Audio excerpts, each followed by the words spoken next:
Hello everyone, इस video में हम लोग पढ़ने वाले हैं स्पेशल एबिलिटीज के बारे में। 12th साइकोलॉजी चैप्टर 1 का पार्ट है ये। जो बच्चे बीएड एंड एमएड की प्रिपरेशन कर रहे हैं उनके लिए भी काफ़ी यूजफुल है। तो सबसे पहले बात करते हैं एप्टीट्यूड की, नेचर एंड मेजरमेंट। ठीक है, सो अगर मैं एप्टीट्यूड के बारे में बोलूँ, by now you have learn about enough intelligence, यानी कि आपने अभी तक इंटेलिजेंस के बारे में काफ़ी कुछ सीख लिया। You may recall that intelligence test assess a general mental ability. आपको ये भी थोड़ा बहुत समझ में आ गया होगा कि जो इंटेलिजेंस टेस्ट होते हैं वो मतलब आपकी जो मेंटल एबिलिटी होते हैं उसको एसेस करने में काफ़ी यूजफुल होते हैं। Aptitude refers to special abilities in a particular field of activity. अगर मैं बात करूं एप्टीट्यूड, ये आपने बहुत सुना होगा, aptitude test, aptitude reasoning and aptitude. So basically aptitude का मतलब होता है स्पेशल एबिलिटीज किसी भी पर्टिकुलर फील्ड ऑफ एक्टिविटी में, जहां पे भी काम हो रहा है वहां पे जो स्पेशल एबिलिटीज हैं वो एप्टीट्यूड के अंदर आती हैं। It is a combination of characteristics that indicate an individual capacity to acquire some specific knowledge or skill after training. तो ये कुछ कैरेक्टरिस्टिक का कॉम्बिनेशन है that indicate an individual capacity, जो बेसिकली इंडिकेट करता है कुछ इंडिविजुअल्स की कैपेसिटी ताकि वो एक्वायर कर ले कुछ स्पेसिफिक नॉलेज और स्किल आफ्टर ट्रेनिंग। ठीक है, मतलब कि इसका जो फोकस है वो कहाँ पे है, ये कॉम्बिनेशन है कैरेक्टरिस्टिक का जो इंडिकेट करता है किसी भी इंडिविजुअल की कैपेसिटी, वो किस तरह काम कर रहा है ताकि वो कुछ स्पेसिफिक नॉलेज को एक्वायर करे, गेन करे आफ्टर ट्रेनिंग। ठीक है, we assess aptitude with the help of selected test. हम लोग किसी के एप्टीट्यूड के बारे में टेस्ट से पता लगाते हैं। The knowledge of aptitude can help us to predict an individual future performance. अगर किसी के एप्टीट्यूड की नॉलेज हमारे पास है तो हम ये आइडिया लगा सकते हैं कि उसकी फ्यूचर में परफॉर्मेंस कैसी होगी। आपने देखा होगा कई ऐसे कॉम्पिटिटिव एग्जाम्स होते हैं जिसमें लोग क्या करते हैं, एप्टीट्यूड टेस्ट लेते हैं, तो उससे ये आइडिया लगता है कि ये बंदा आगे जाके क्या सोच पाएगा, क्या उसका सोचने का तरीका होगा, किस तरह से उसकी जो स्किल्स हैं वो सब क्या है।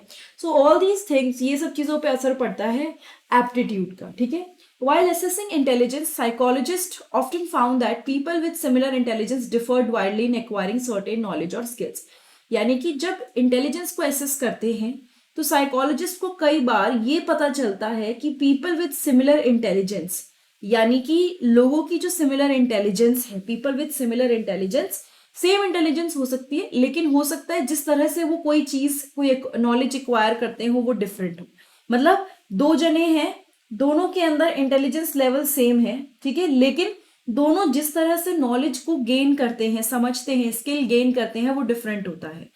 You may observe in your class that there are certain area in which some intelligent student do not do well. यानी आपने कभी देखा होगा ऐसे कुछ सर्टेन एरियाज होते हैं जहाँ पे जो स्टूडेंट्स होते हैं, इंटेलिजेंट स्टूडेंट्स, ये वो अच्छा नहीं करते, they do not perform well. When you have a problem in mathematics, you may turn to Aman for help, and with similar difficulties in literature, you may consult Avinash. एक तरफ आपको maths में problem थी तो आप अमन के पास चले गए, जब आपको लिटरेचर में, इंग्लिश में प्रॉब्लम थी आप अविनाश के पास चले गए। You may request Shabnam to sing for your annual function, Shabnam को आप गाने के लिए बोल सकते हैं। एंड जॉन की तरफ चले गए जब आपको बाइक के साथ प्रॉब्लम हो रही थी।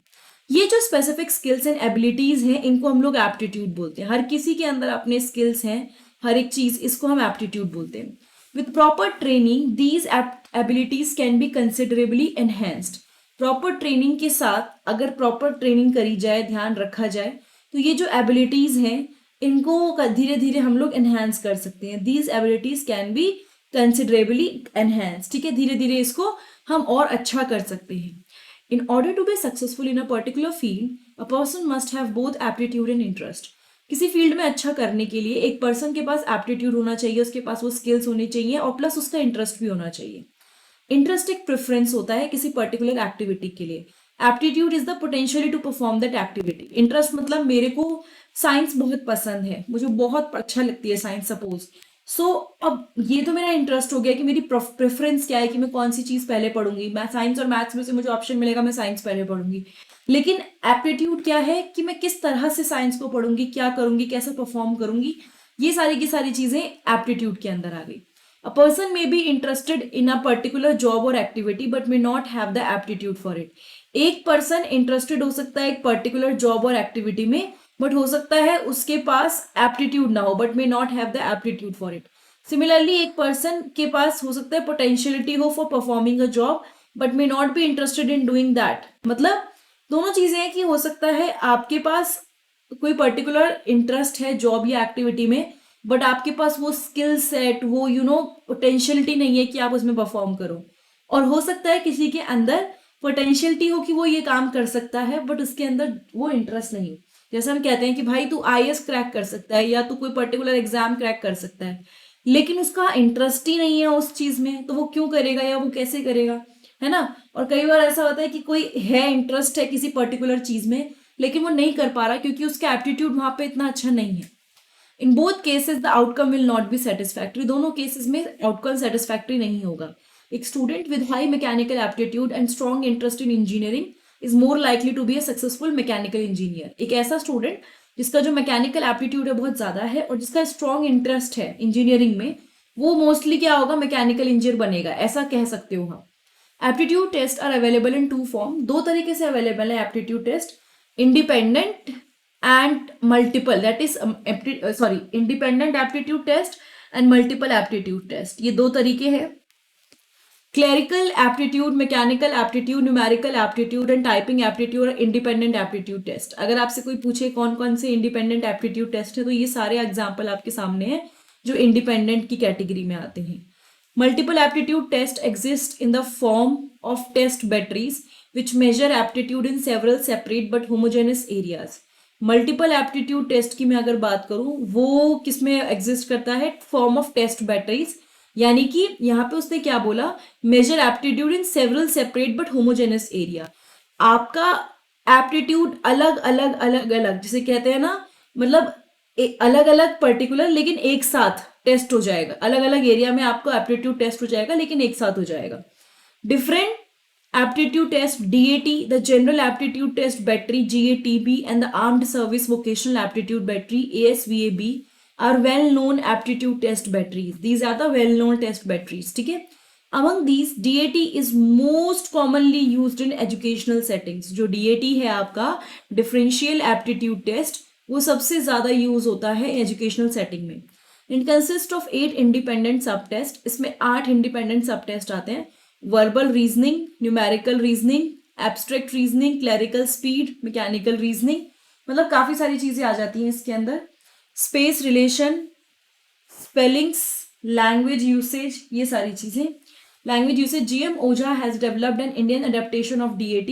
Several other aptitude tests may have been developed in India for measuring scientific, scholastic, literary, clerical and teaching aptitude. So basically main part आपको पता होना चाहिए कि एप्टीट्यूड क्या है, डिफरेंस क्या है एप्टीट्यूड, अगर हम बात कर रहे हैं इंटरेस्ट और एप्टीट्यूड में क्या डिफरेंस है, और which are the different kind of test जो बने हैं। सो इसमें से भी दो तरह के टेस्ट हो गए, मल्टीपल हो गए, इंडिपेंडेंट हो गए। मल्टीपल क्यों मल्टीपल कहलाते हैं, या फिर अगर मैं बात करूं डीएटी है जो बहुत कॉमन है, तो उसमें ऐसे क्या 8 इंडिपेंडेंट सब टेस्ट हैं। तो डीएटी में verbal reasoning, numerical reasoning, abstract reasoning, clerical speed, accuracy, mechanical reasoning, ये सब कुछ, space relation, spelling and language usage, ये सब कुछ एक होता है। ऑल्सो ये चीज याद रखनी है आपको, ये प्रैक्टिस के साथ कुछ चीजें इसमें से हमेशा इंप्रूव हो सकती हैं। ऐसा नहीं है कि बचपन से है तो अब ये कुछ हो नहीं सकता। No, they can be improve with practice. And same way में GM Oja has developed an Indian adaptation of DAT. Several other aptitude tests have been developed in India for measuring scientific, scholastic, literary, clerical and teaching aptitude. कई सारे और भी aptitude test develop करे गए हैं और वो अलग अलग चीजों के लिए हैं और अलग अलग फील्ड के हिसाब से हैं, और GM Oja ने इंडियन वर्जन बनाया है DAT का, ठीक है। So that is one thing for special ability, जिसमें एप्टीट्यूड के बारे में हमने पढ़ लिया। Now I think this is done. इसके बाद हम लोग एक पार्ट में क्रिएटिविटी एंड इंटेलिजेंस खत्म कर देंगे and then this will be the end of the chapter. Plus अगर आप लोग BEd में हैं या MEd में हैं या आप किसी भी एग्जाम की प्रिपरेशन कर रहे हैं, तो ये सारे कंसेप्ट बेस हैं जो आपको हेल्प करेंगे बहुत अच्छे से डेवलप करने के लिए अंडरस्टैंडिंग साइकोलॉजी की, चाइल्ड साइकोलॉजी की, जो जरूरी है अगर आप कोई भी पेपर में करना चाहते हो। मतलब आप चाहते हो कि अच्छा करो लेकिन आपको अंडरस्टैंडिंग भी हो, तो उस पॉइंट ऑफ व्यू से बहुत इंपॉर्टेंट है। So I will see you next time in the next video. Thank you so much. And अगर आपको ये वीडियो थोड़ी सी भी अच्छी लगी है तो लाइक, कमेंट, सब्सक्राइब और शेयर करना बिल्कुल मत भूलिएगा। And most importantly do not forget to subscribe this channel, क्योंकि इससे काफी मोटिवेशन मिलती है। एंड प्लेलिस्ट जरूर चेक कीजिएगा, मैंने अलग अलग टॉपिक के अकॉर्डिंग प्लेलिस्ट बना रखी है जो आप चेक कर सकते हो। एंड वहां पे आपको बहुत सारी वीडियोस मिलेंगी टॉपिक से रिलेटेड, थोड़ा सा उसके आसपास, तो जो काफी आपको काफी हेल्प कर सकते हैं।